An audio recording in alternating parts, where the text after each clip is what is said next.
Hello, everyone, and welcome to another episode of The Real Steel, where we talk all things Pittsburgh Steelers. No BS, just the real steel. And boy, oh boy, do we have some interesting Steelers drama to talk about. The Pittsburgh Steelers coming off a huge win at home, Sunday Night Football against the New York Jets, 37-15.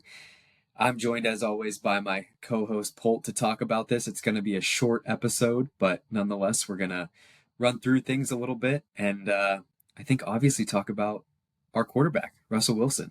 What do you say, Polt? Yeah, it's good to talk to you. Good to see you. Glad we were able to do this. I know that we left the listeners in a bit of flux after last week if this was even going to happen. So I appreciate you for fitting this in and making it happen so we can give our viewers and listeners a chance to get our take on this new quarterback situation. You know it, man. Wouldn't miss it. 11:37 right now as we're recording in London for me, and you're at what 6:30, Yep. local time, East Coast. Yep. Um, and I gotta admit, um, I want to give you almost a balls of steel because you helped me watch the game this week in London. I essentially, it's hard to get an NFL game over here, and Yeah, I never realized that. yeah, and so I FaceTimed you, and you set your computer up in front of your TV and watched the first half that way. I essentially took a nap and then woke up for some of the game and then fell back asleep. But I caught most of it, and here we are. This is a good one to talk about, and it'll be a short episode, like we said, but we can't not talk about it. I will say on that note for, all of the people that were questioning if you were a true Steelers fan 2 weeks ago when you predicted us to lose, I think that was dedication to make sure you could watch the game at 1:30 a.m. local time Yeah, in London. So I think props off to you. You get some balls of steel too. I appreciate it. But yeah, balls back at you for helping me watch. But nonetheless, let's make this a quick recap and just Yeah. talk about this game real quick because I think really what I wanted to do here is just talk to you about Russell Wilson for a little bit, and of course we can talk for a minute about the Giants game next week that we have Monday night. But um, what's crazy to me here is I'm just going to come right off the bat with my stat of the week: 37 points that the Pittsburgh Steelers scored in this game. It's the most points that we scored since the playoff loss that we had to the Browns in the 2020 season. So that was January 10th that we lost that game to the Browns 48-37. But regular season, the first time that we scored that many points since week 5 and week 6, we had 38 Yeah. points back to back weeks. So that was October 11th and October 18th, 2020. So 4 years ago was the last time that we scored this many points in a game, which to me is crazy. And what we need to talk about here is how slow of a start we got off to. We Man. put a field goal up on our first possession, but after that, it was three and outs, three punts back to back. And for me, at least talking to you because we were on FaceTime, Yeah. we were really, really questioning what was going on. And Russell Wilson did not look good. A lot of underthrows. Play calling looked no different from what it was with Justin Fields at the helm, and so a lot of frustration pent up in that first part of the game. Yeah, it was tough because I think one of the big things we've talked about this year has been our lack of three and outs, actually. We went 2 or 3 straight seasons where all we had were three and outs. But this year, Justin Fields was doing a good job at least, moving the ball a little bit and getting some first downs, and that just did not happen in the first quarter of our game outside of that first drive. And so I think it was frustrating from our standpoint watching that after we had just seen an improvement. And I'd be lying if I didn't admit that I was calling for Russ to be benched. I mean, I thought it was Mhm. that bad because it wasn't just they were doing three and outs. I mean, it was 3 plays for 9 yards, 3 plays for -2 yards, 3 plays for 2 yards. It was the way the plays looked. I mean, he had some really bad passes that weren't even close to players. And I guess in hindsight, we should have expected that because he hasn't played in almost a year. But I mean, this is week 7 or the middle of the season. Like I don't really care. I expect Same, my guy to no be ready to excuse, right? go, right? And Yeah, so like when he started like that, I was ready to throw the towel in and say this. Mike Tomlin made a horrible decision, and we need to go back to Justin Fields. And man, as soon as we started saying that, he made us put our foot in our mouths and turned it right yeah. around. Yeah, I mean, even the first half though was still slow. Like Yeah. we capitalized with a touchdown with our last possession, but that came off a Beanie Bishop interception that basically gave us the ball at midfield. Yep. So all things considered, like nothing was really clean about this first half in terms of actually feeling like we have legitimate production at the quarterback position. But let me just go through our possessions in the second half. 11 plays, 76 yards for a field goal. One play, 1 yard for a touchdown. 11 plays, 75 yards for a touchdown, and 13 plays, 75 yards for a touchdown. So four drives in the second half of the game, and four scoring drives that we put together, or scoring opportunities. So Well, and they were, I mean, other than the 1 yard, one play, 1 yard touchdown scram or QB sneak by Russell Wilson, they were 11 plays, 76 yards, 11 plays, 75 yards, and 13 plays, 75 yards. So, 75. I mean, we moved the ball and got it into the red zone and really controlled the game. And that was obviously the difference in the game. But to your point, you mentioned you kind of laughed with the one play, 1 yard touchdown QB sneak. That was set up by a Beanie Bishop interception that you could probably argue was, I mean, great play by Beanie Bishop, but was probably more of a Jets mistake than an us forcing a mistake. And you could probably make the same argument about his first interception earlier in the game. Granted, it was an unbelievable read by him and great play, but it was not a good pass by Rodgers either. And then after that, it was a 29-yard pass interference that set up the George Pickens touchdown. So, I mean, the Jets did help us out a lot in this game. hmm I do want to make a comment there on that one play, 1 yard touchdown, the quarterback sneak from Russell Wilson. I thought it was really interesting that Russell Wilson was in the game for that play and that we didn't put Justin Fields in. I'll fully admit to you, I haven't had the chance to listen to Mike Tomlin's press conference Tuesday Yeah. today, and so I don't really know what all he has said so far. But prior to this game, he said that there was absolutely a possibility that we would see some two quarterback sets, or maybe Russ it comes out and Justin Fields goes in. And I would think that on a QB sneak like that, to have Justin Fields stand in and his frame and how big he is to be able to do that, and the fact that Russell Wilson did that, I was pretty surprised. But it shows Mike Tomlin's confidence in him. So I guess like my question to you here is, the defense puts up a second half shutout for the second time this season, right? Yep. So solid Second play straight from the week. defense, second straight week. So solid play from the defense here. The offense really turns it on in the second half. So what's different with Russ? Like why did we see this? I mean, what's this is crazy.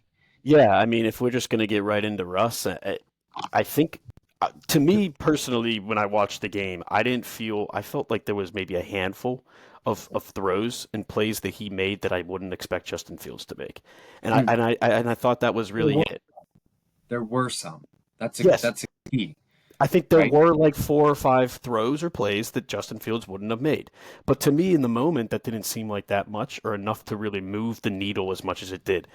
But, after having some time to digest it and think about it a little bit more, I think it did make a difference. One of the things we've run it talking about is how people load the box against us, and they load up against the run because that's what they think we're going to do. I think we're first in rush attempts and 32nd in pass attempts for the year. I mean, that's just what we do as the Pittsburgh Steelers, and it's obviously been troublesome for us running the ball.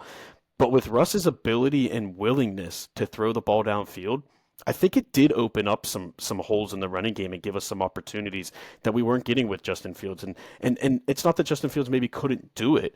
It's just that he was less willing to do it. And Russell Wilson, from pretty early on in the game, I mean, that first long pass to Pickens, I thought it was a horrible throw. Pickens made an unbelievable catch on Yeah, it. yeah. But like the fact that he did it and went for it and did the one-on-one coverage and threw it downfield, I think started to make the Jets say, "Okay, hold on, we can't just sit up at the line of scrimmage because they're going to beat us. They have a one-on-one guy in Pickens that's going to win almost every battle, and we just can't rely on one-on-one matchups." And I think that really made a difference in our offense. So do we need to talk about why like Justin Fields didn't do that? Do you think that's a lack in his ability, or do you think that's a play calling thing, and he didn't really necessarily have, the cards dealt to him that could say, hey, you can take this kind of deep shot? I think it's a little bit of both, probably, Hmm. right? Like, I don't know if the opportunities that Russ had on Sunday were the same exact opportunities that Justin's had throughout the year. He probably has had some of the opportunities. I think part of it goes into his mentality and how important it's been for him to not turn the ball over, right? Like that's been one of his biggest issues coming before he came to Pittsburgh was how much he turned it over. And so I think he made a very concerted effort this year to clean that up and fix that. And that's probably what he's been preached by Mike Tomlin is, hey, let's take care of the ball, play through the defense and the running game, and we'll win games.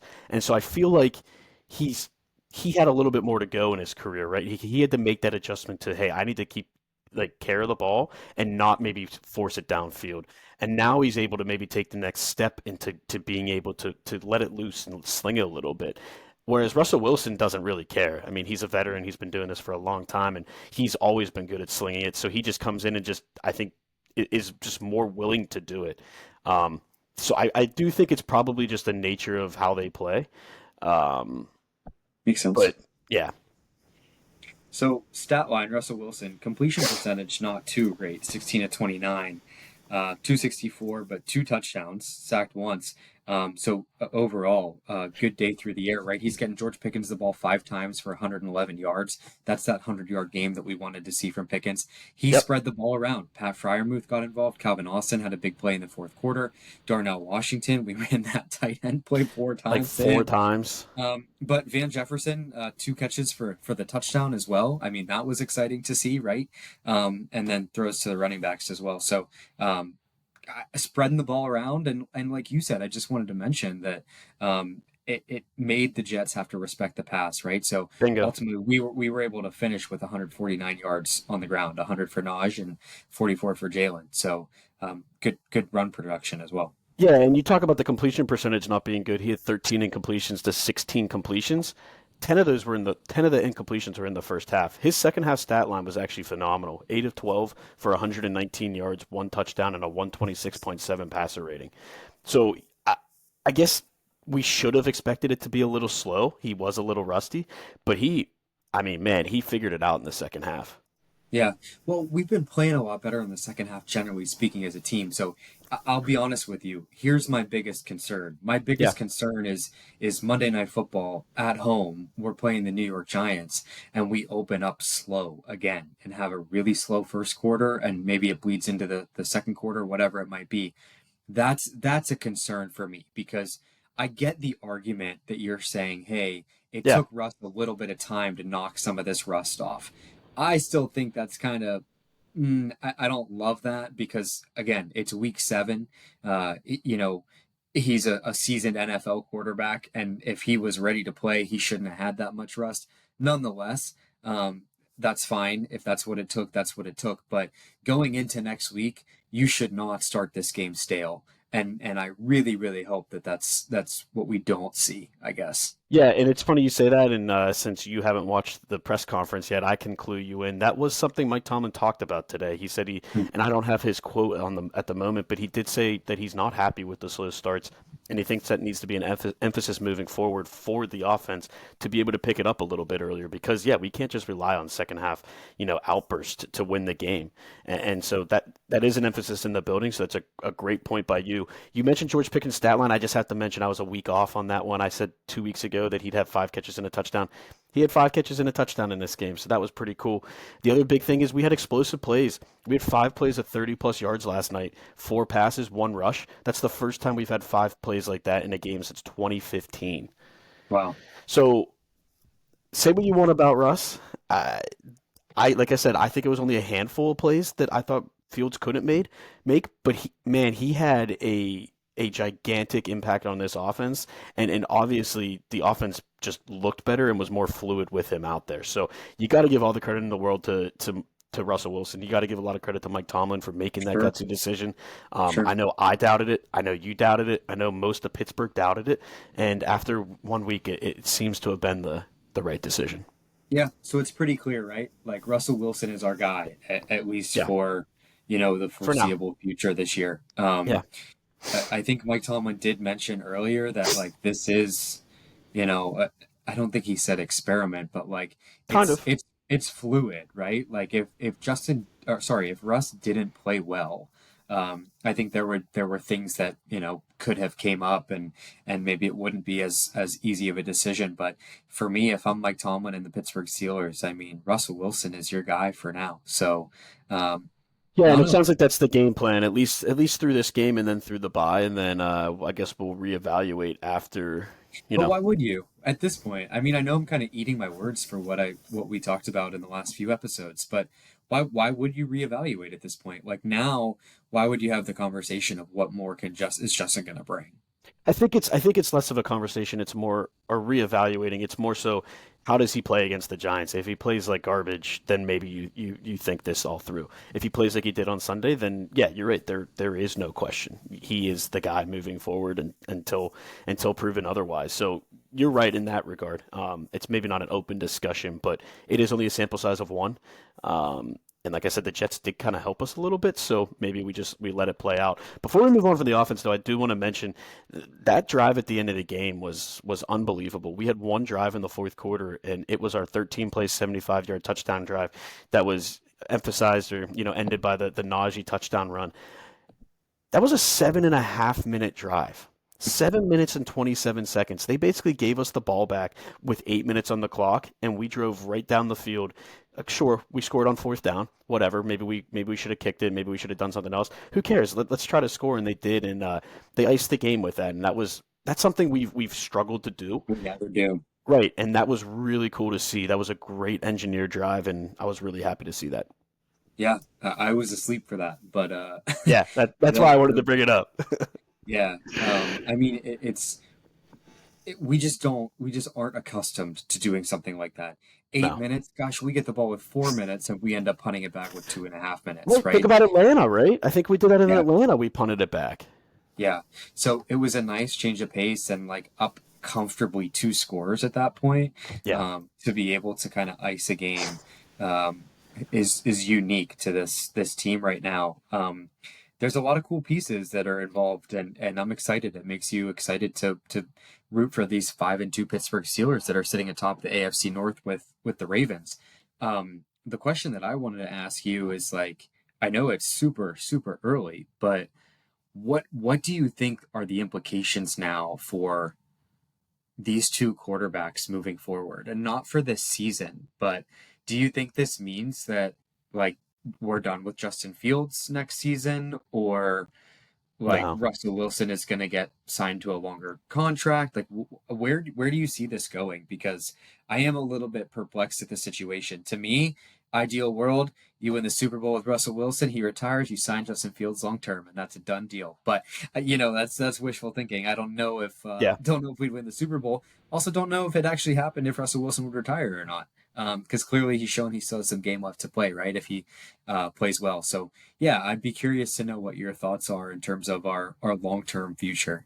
Yeah. I mean, I'll say on the Russell Wilson front, it's a sample size of one. And Yeah, I'm not willing good point. to go ahead and anoint him the new king at all. I think he played really well, and I hope he continues to play well. Right, I'm rooting for the jersey. I don't really care who's a quarterback at this point, and so I think Russell Wilson is not the future.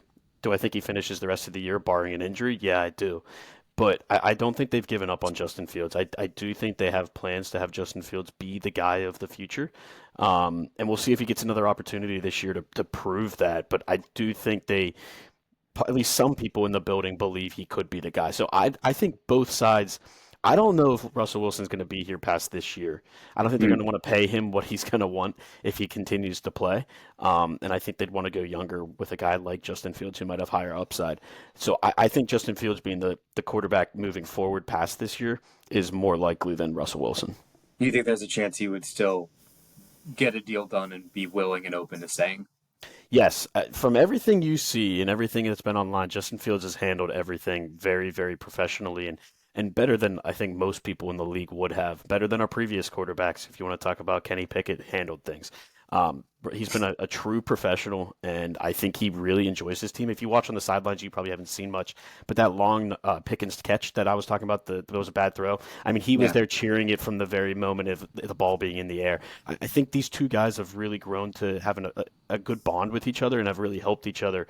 And I think Justin Fields appreciates being in Pittsburgh. So yeah, I don't know. We'll see if he would get other offers, but I do think he has an interest in being a Pittsburgh Steeler. Yeah, I completely agree with everything you're saying. That's kind of my take on the whole situation, and just wanted to hear you out through that. Yeah. It's a little premature right now, but since we're on the topic here, or we're talking about, what's going on, I'm gonna give out my balls of steel right now, and you can wait for years, but my balls of steel is gonna go to Justin Fields for that exact reason. Justin Fields has shown a tremendous amount of maturity, as you just mentioned, through this entire process. Yeah. If you watch any type of interview with him, he said, and this was granted, this was last week, but when he got benched, he essentially said that he hasn't done enough. And he takes the onus on him. Yeah. And then again, that play of him on the sidelines. I mean, he's the first to go over and congratulate Russell Wilson too. So I think we've seen a tremendous amount of Justin Fields. I really, really hope that we're able to retain him. And I agree with you. I don't think Russell Wilson is going to stay here after next year. No. I think he's kind of bridging the gap. And I think Justin Fields probably knows he has a lot to learn from Russell Wilson, and that I think he's embracing it. And that for me, just seeing what he had done on the sideline this game, as well as everything he said leading up, you got benched, and you're Yeah. essentially supporting fully the guy who came in and took your place, not being pouty, not being dramatic like every wide receiver that we have on our team for the past 20 years, right? We're so not used to having real leadership, I would No. say. And it was a little refreshing for me, quite refreshing for me, I'd say. So I got to give my balls of steel to Justin Fields, despite a lot of good performances from the Steelers this week. And like on top of that, it was kind of the nature of how it happened too. The rumors on the street was most people in the building wanted Justin Fields to stay quarterback and thought it was a bad decision to switch. Mike Tomlin said he went as a lone ranger and made the decision. You could feel spited in that kind of situation, right? I mean, most people around you, the majority believe you should be the guy, and you get benched. He easily could have, said, "Screw this team, screw Mike Tomlin. I'm not Yeah. interested in this," and he didn't. So, yeah, I completely agree. I could give my balls of steel because it might be a good segue to another Sure. discussion. My So, balls of steel is probably one of the obvious ones this week. It's going to be our rookie slot cornerback, Beanie Bishop. Beanie. Man, Beanie's been I haven't been the biggest Beanie fan so far this year. I think he's struggled a lot, which he's being asked to do a lot bigger. Every down slot cornerback as a rookie, an undrafted rookie. That's not easy. But the guy came ready to play on Sunday. He had 6 tackles, 1 tackle for loss, and then he had those 2 big interceptions, which were, in my opinion, the change, the momentum changers in the game. Yeah. That first interception at the end of the half I said it was a bad throw, but it was also an unbelievable read and play. He said he did a lot of tape and he read that Rodgers likes to throw that pass in those situations, and he read it perfectly and made a great one-handed play. So I think Beanie Bishop made some big plays. He's the first Steelers rookie, drafted or not, to pick off 2 passes in a game since Darren Perry in 1992, and he was 7 years old. He wasn't even born yet, actually. He wasn't born for another 7 years back then. Sorry, that was really Neither were wrong. we. Yeah, right, and we weren't either. So good for Beanie Bishop. I just think he's really maybe starting to come into his own. I guess it is hard for a rookie to come in and be really successful. So it's good to see him have success. And I talked about you before this game that I was really excited to get Cam Sutton back after the bye because I thought he could really give us a boost on the inside, slot corner position because Beanie's been struggling. Maybe he doesn't have to be our slot corner. Maybe he can be an outside corner for us because Beanie holds it down. I don't know. Sure. It was really good to see Beanie step up, though. So Beanie gets my balls of steel. Yeah, and just speaking of like the corner, James Pierre kind of looked like he got I would say picked on quite a bit throughout the game, but like we said, the defense still was able to put up a really, really great second half. Those turnovers were huge. I want to give a shout out to Peyton Wilson leading the team in tackles, 10 tackles from Yeah, Peyton he looked Wilson. really good. And good to have Alex Highsmith back. TJ Watt got pressured, got kind of doubled a lot through this game, but he came up with that huge pass deflection, right? Yeah.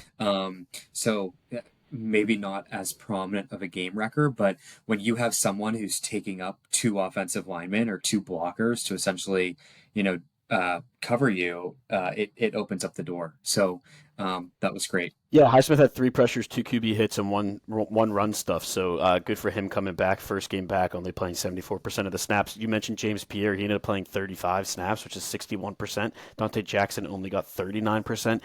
He went out with after re-aggravating his shoulder. He had an AC joint sprain. I think a couple weeks ago. He re-aggravated it during the game. He says he's going to be okay. He'll be back next week. But James Pierre did get picked on, and he struggled early, but I think by the end of the game, he really kind of settled down and settled in there. So shout out to him. Him being our only backup outside corner is a bit concerning to me, at least. That's where maybe Cam Sutton can help with that. Mm-hmm. But they did sign C.J. Henderson to the active roster this week.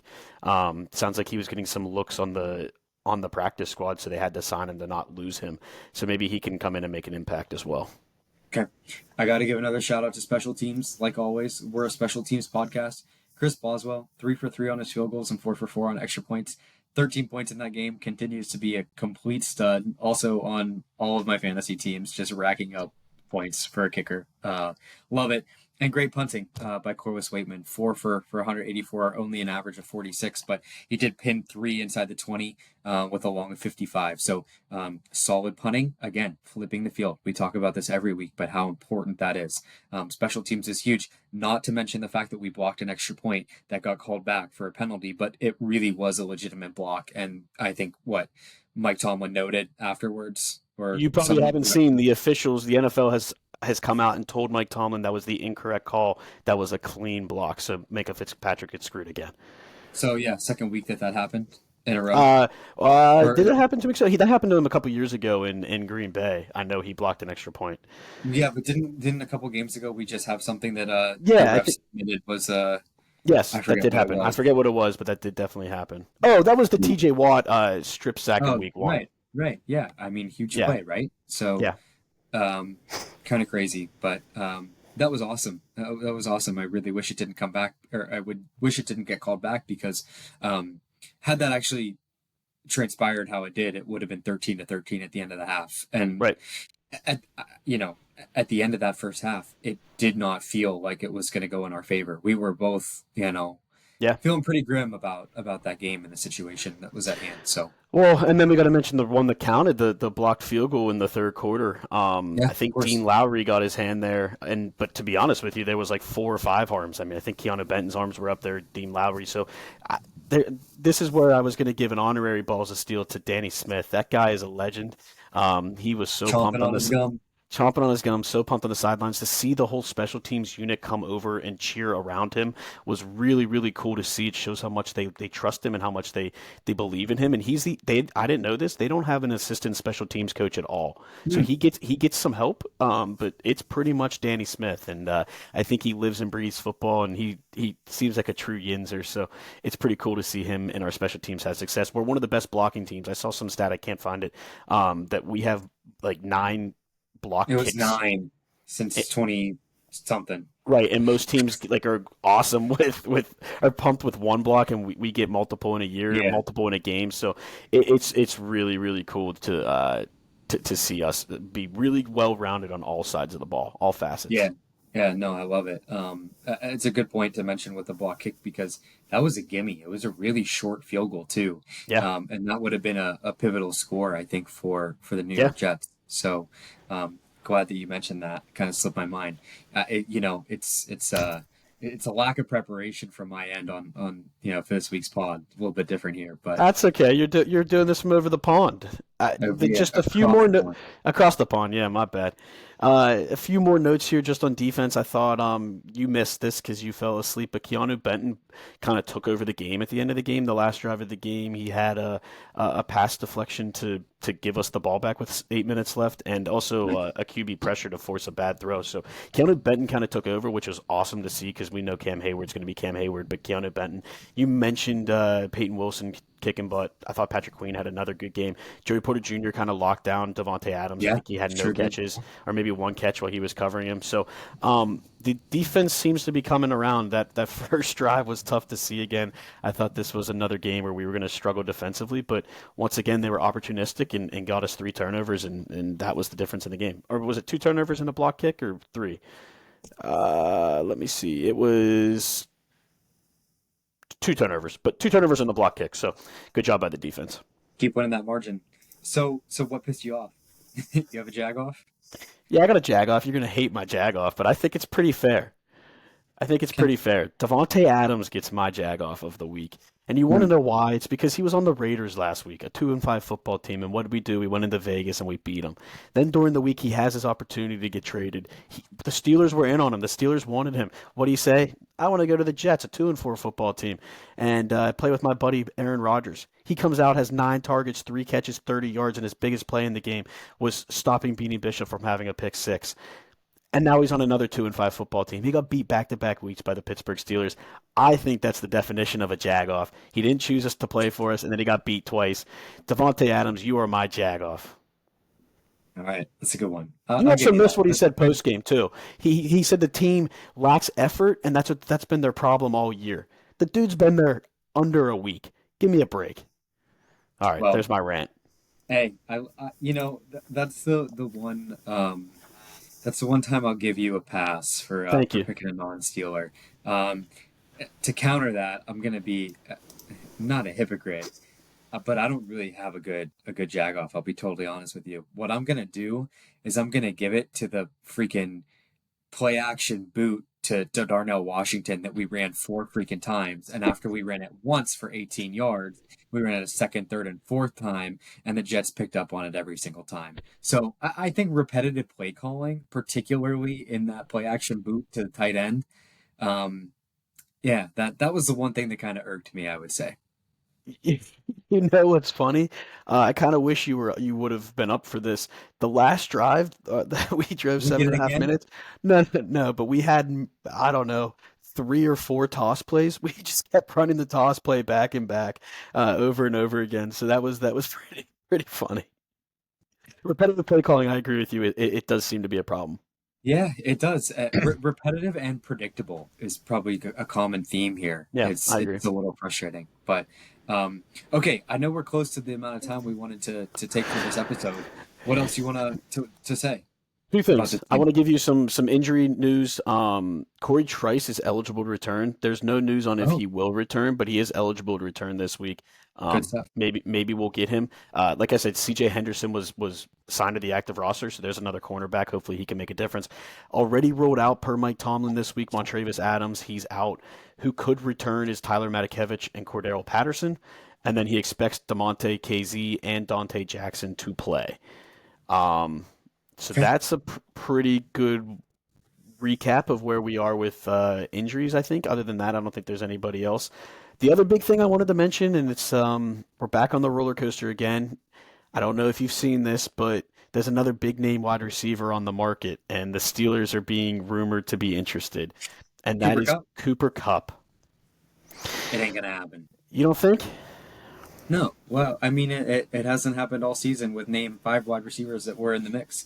Hasn't happened. I don't think it will. Well, Devontae Adams was different though, because Devontae Adams only wanted to play for the Jets. It sounds like, and Devontae Adams, Brandon Ayuk, DK Brandon Ayuk Metcalf, went Terry back. McLaurin. Okay, but But were I'm just McLaurin and saying. Metcalf actually on the were they actually on the market? I'm just saying.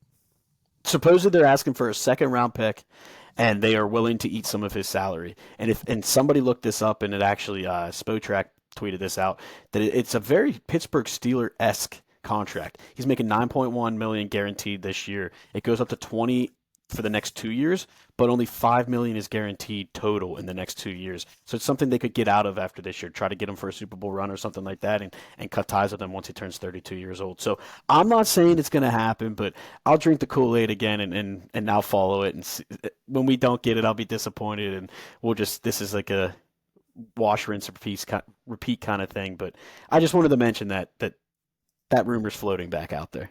Is that your bold prediction? Bold prediction? We acquire Cooper Cup. I'm in.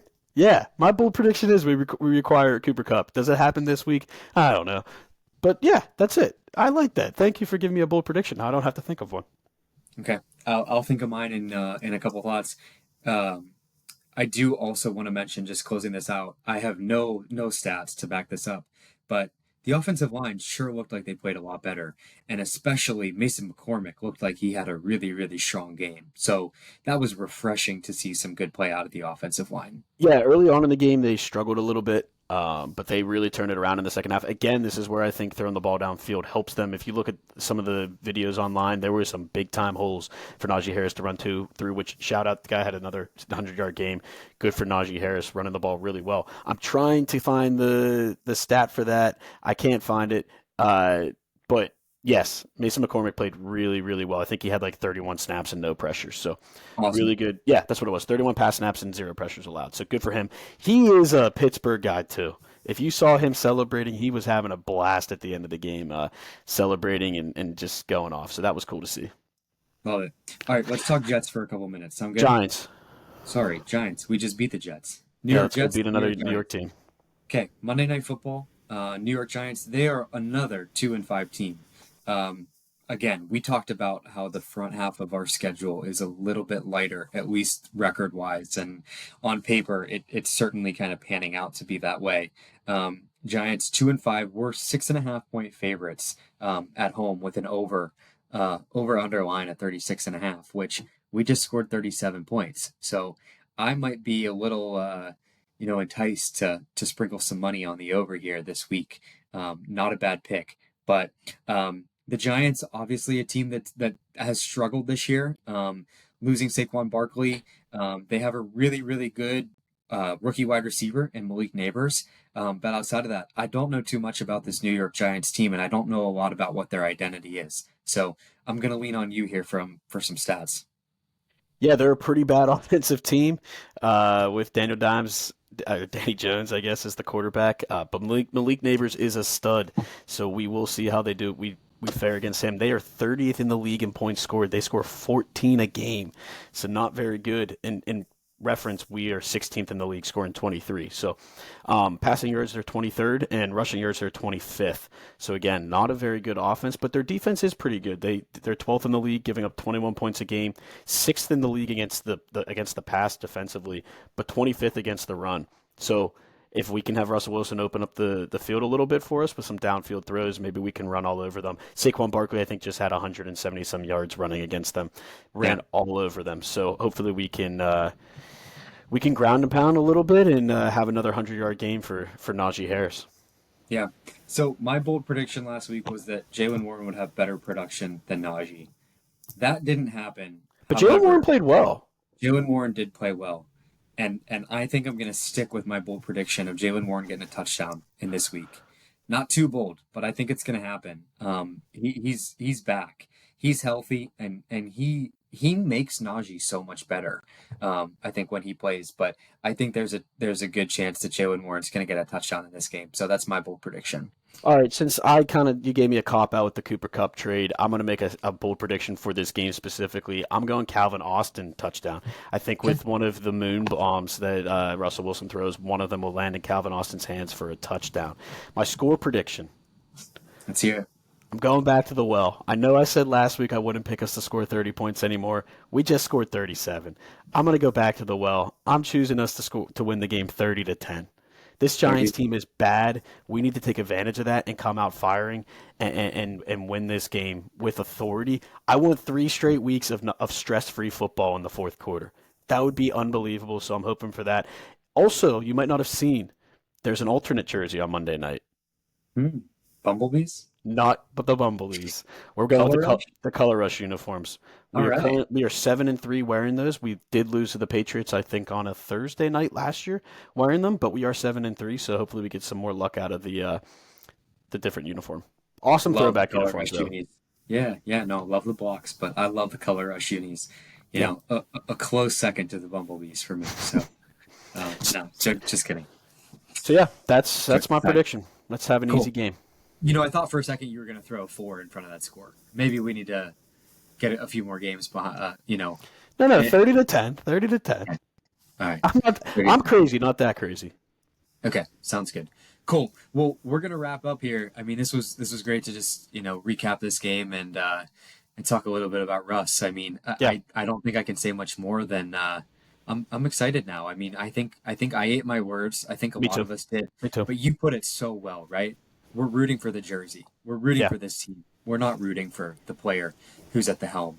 And gosh, this is a really good problem to have two quarterbacks that we feel pretty strongly about. So Yep. Pittsburgh Steelers are in a good place, and we might eat our words here again, like we kind of do. It's roller coaster. It's up and downs, but this looked like a team that it was dangerous. Honestly, like this Yeah. looked like a team that I feel like I haven't seen the Pittsburgh Steelers be in a while, and I was really excited to watch. Now, sure, we might go and shit the bed against the New York Giants here next week, and if that happens, then again we're back on this ride. But as it sits right now, I mean, this is fun. This has been my favorite Pittsburgh Steelers season to watch in a long time. Maybe since the Killer Bees, honestly.